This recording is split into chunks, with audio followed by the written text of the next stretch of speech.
গতকালকে ছিল বৃহস্পতিবার। বৃহস্পতিবার দিন তোমাদের দাদাভাই বাড়ি থাকে, তোমরা সবাই জানো। রান্নাঘরেও কিন্তু এই বৃহস্পতিবার দিনটা রান্না করতে প্রচণ্ড ভালোবাসে, যে কোনো টিফিন বানানো, রান্না বান্না, এটা সেটা। তো যাই হোক, প্রতিবার বৃহস্পতিবারের মতন এই বৃহস্পতিবারটাও একই ছিল, কিন্তু একটু আলাদা ছিল, কারণ আমার যা এসছে, তোমরা সবাই জানো। তো ও সন্ধ্যাবেলা টিফিন বানাচ্ছিল, দাদাভাইকে ডেকে বললো, দাদাভাই একটুখানি বেসন ফাটিয়ে দাও। ওর হাতটা ব্যথা করে বেসন ফাটালে নাকি, সেই জন্য। তো যাই হোক, একবার চা বিস্কুট এটা সেটা করে খাওয়া দাওয়া হয়ে গেছে। এখন কিন্তু বানানো হবে নিরামিষ বেগুনি বা চপ, যাই বলো না কেন। এবার তোমরা বলবে, দিদিভাই দাদাভাই তোমাদের এইসব তেলে ভাজা খাওয়া মানায় না, তোমরা অনেক ওয়েট, মানে হেভি ওয়েটের, এগুলো তেলে ভাজাগুলো মানায় না, খাওয়া ভালো লাগে না। তো তাদের জন্য বলতে চাই, একটুকুনি আমরা রোজ রোজ তেলে ভাজা খাই না। এবার নতুন এসছে আমার যা, যা কিছুই বানাচ্ছে আমাদের কাছে সবকিছুই ভালো লাগছে, এবং সত্যি বলতে খুবই ভালো মেয়ে একটা।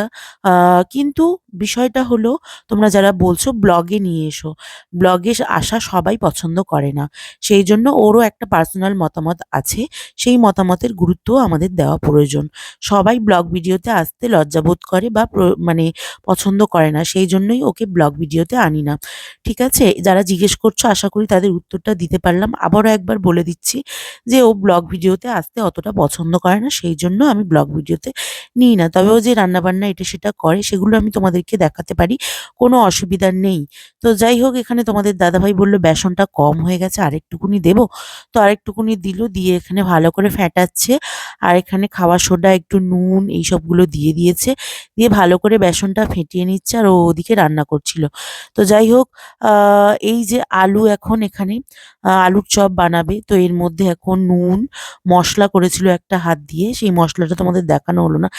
জিরে, ধনে, তার সাথে লঙ্কা, এগুলো সমস্ত কিছু দিয়ে একটা মশলা বানিয়ে ফেলেছিল।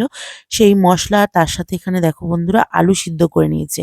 এবার এই আলুগুলোকে ভালো করে কড়াইয়ের মধ্যেই ম্যাশ করে নেবে, মশলাপাতির সাথে ভালো করে মিশিয়ে তার উপরে ধনেপাতা দিয়ে দেবে।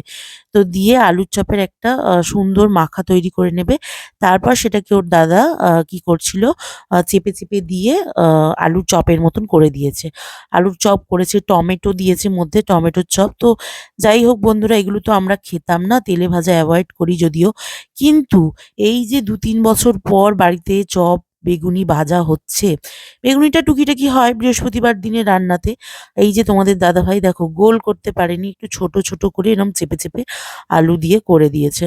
তো এইগুলো চেপে দিচ্ছিল, আর এখানে আমার যা, ও একটা একটা করে বেসনে ডুবাচ্ছিল আর ভাজছিল। তো সেটাই দেখানোর জন্য, এই যে দেখো এগুলো টমেটোর। তো ও কিন্তু ভাজছে, আর আমি এখানে ভিডিও করছি, আর ওর দাদাভাই ওখানে চেপে চেপে দিচ্ছিল, আমি একবার ও একবার করে নিয়ে আসছিলাম।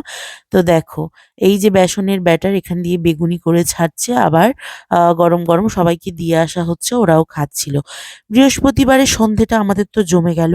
তোমরা যদি এরকমভাবে নিরামিষ বেগুনি চপ বাড়িতে বানিয়ে খাও, তাহলে কিন্তু একদিন চিট ডায়েটে রাখতেই পারো।